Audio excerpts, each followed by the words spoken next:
Good morning. Follow along with this free tutorial to master some of these easy watercolor techniques, like scraping for rocks, sponging for leaves, lifting rays of light in clouds, plus how to do a smooth wash without brush strokes. Welcome to Watson Watercolor, where anyone can learn to create great realistic paintings. We're going to start with the rocks and scraping. It's good to practice this on scrap paper before you start. Now, most colors will work with scraping, but you'll get the best results if you use the granulating colors. Those include ultramarine blue, cobalt blue, burnt and raw sienna and umber.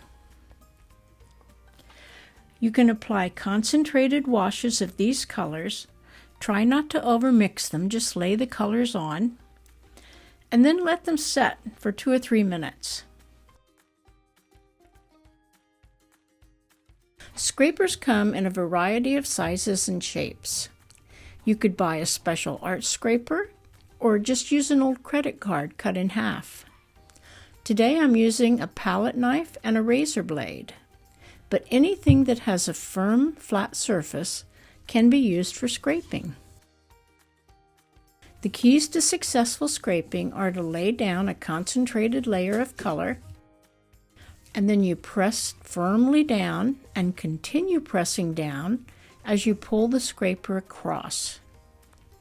This pushes the paint out of the scraped area down to the bottom, and it also roughs up the paper, which gives you a rock-like texture.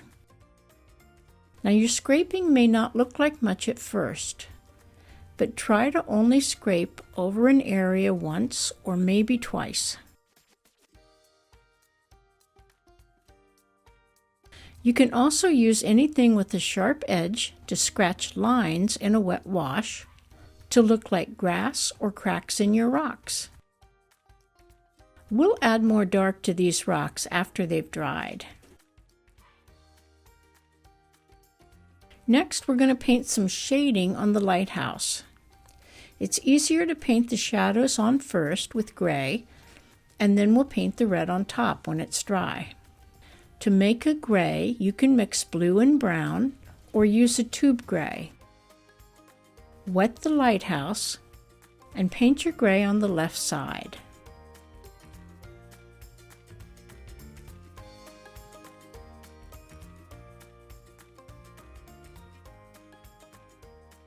Then dry well. Next, we need a smooth, flat sky. Keys for a successful wash are to mix up more paint than you think you'll need. If you don't have an area big enough for this much paint, you can use a small dish like a yogurt cup. And I'm using lots of paint because it's going to be diluted twice. Once in the mix and once on the paper. The next important step is to wet the sky area so it's evenly damp. You want to slop on a lot of water going around the lighthouse. Hold it up. If your paper doesn't drip when you're holding it up, you're not using enough water. Once it stops dripping, it should be perfect. Use a big wash brush to paint dark blue on the top 2/3 of the sky and light blue on the bottom.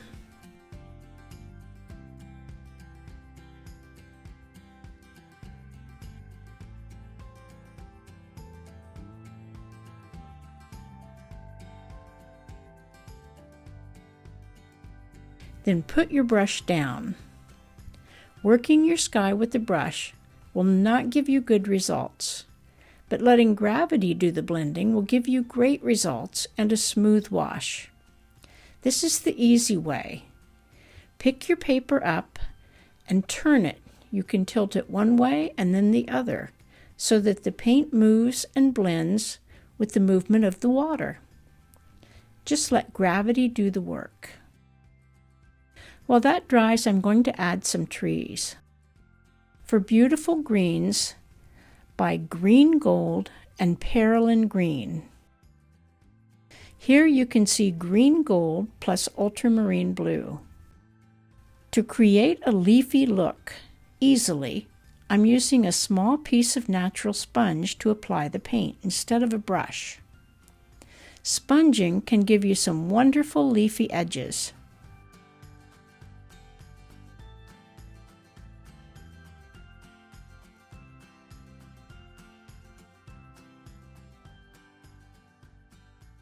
If you want something even darker, this is Perylene green, which is actually a green-black. Perylene green mixes well with other colors too. And then dry this whole thing very well. Before we get rid of the blue, make sure you paint the water. You want it lighter at the top and darker at the bottom. You can use as many horizontal brush strokes as you want to paint water, because if the brush strokes show, they look like waves.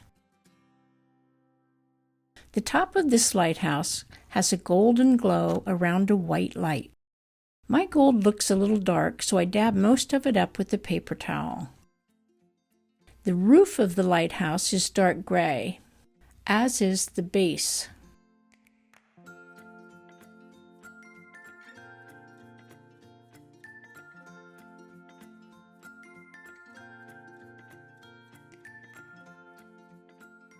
For the red stripes, mix your red with black or dark gray to tone it down just a bit.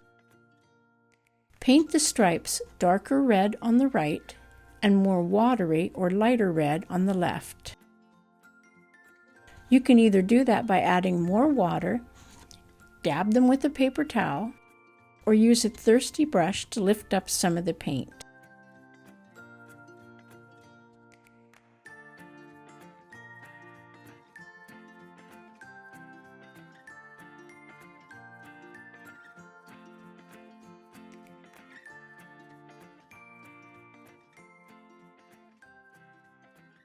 The small house at the lighthouse base needs to be a darker shade, but leave a light in the window. Now to add some definition to the rocks. We're going to add some shadows on the right side and leave the left side of the rocks lighter.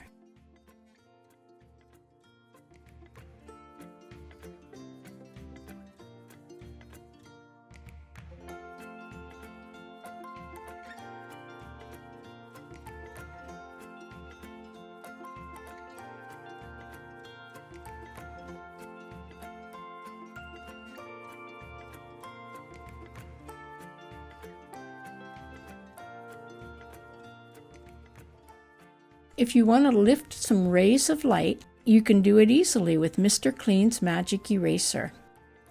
If you want definite edges, cover the area you want to keep painted. Wet a piece of sponge and squeeze out all the excess water so the sponge is just damp. Start on the right and wipe the color off the paper and onto the sponge.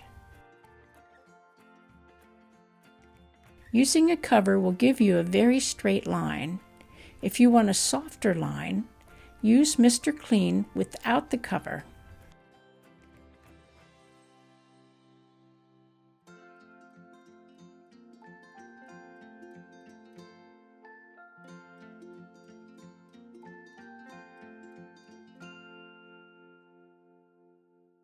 Mr. Clean is also great for lifting out easy clouds. Just wipe off the color for the clouds with a circular sweep of the sponge. I like adding tiny detail in my lighthouse, like the railing at the top, but a pencil or a pen will probably give you the best results. You could also use a pen to even out any of the gray or black edges. Last, I'm putting in some tiny seagulls because there's always seagulls at the beach. Check out my other videos for more useful tips and demonstrations on easy watercolor techniques like scraping, sponging, lifting, etc. Mastering these will make your painting quicker, more fun, and more realistic. Happy painting!